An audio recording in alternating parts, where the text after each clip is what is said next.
Hey, what's going on, Tomahawk family? We're looking at Genesis chapter 50, verses 17 to 21 today for our devotional thought. But before we really jump into Genesis chapter 50, we're going to give you a little bit of a background of what's going on up to this point. We're looking at the story of Joseph. We're not talking about Joseph, the father of Jesus. We're talking about Joseph, the son of Jacob. Remember the story of Jacob and Esau? Joseph was sold into slavery by his brothers because his brothers were jealous of the relationship that Joseph had with Jacob.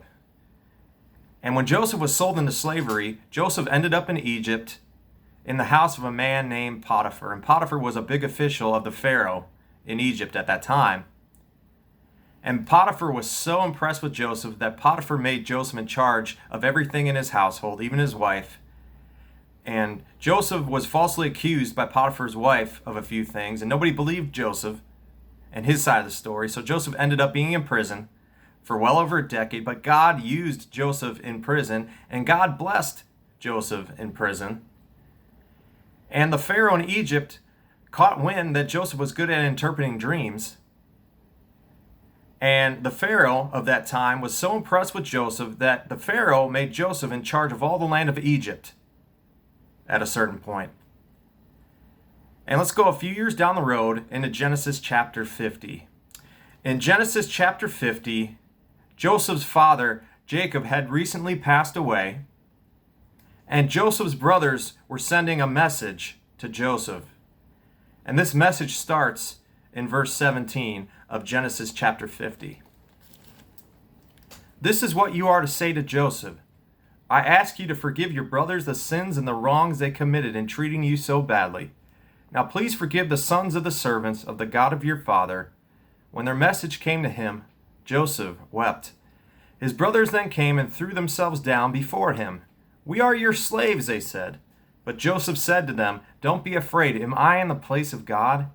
You intended to harm me, but God intended it for good, to accomplish what is now being done, the saving of many lives. So then don't be afraid. I will provide for you and your children. And he reassured them and spoke kindly to them.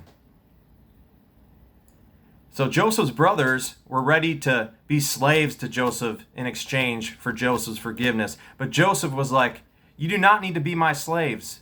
What you intended for evil with everything you did, God made good for his purposes. We have to remember, a lot of bad things happen in our lives, but God uses everything in our lives for his good and for his purposes, regardless of what it is. God doesn't cause everything to happen, but God uses everything that happens in our lives for his good. Whether we see the good in this life or whether we find out about the good when we face God at the end of our lives. Romans 8:28 says, and we know that all things work together for the good to them that are called according to his purpose. In so many words, not everything is good that happens in our lives, but everything works together for the good. Everything works together for the good. Everything works together for this big story called God's will for his kingdom. I love what Max Lucado says. God, the master weaver, he stretches the yarn and intertwines the colors, the ragged twine with the velvet strings, the pains with the pleasures. God is the master weaver, and because God is the master weaver, he weaves the good times with the bad times for a greater purpose that's bigger than ourselves and for a story that's greater than just our story, for God's kingdom and God's purposes. Have a great day.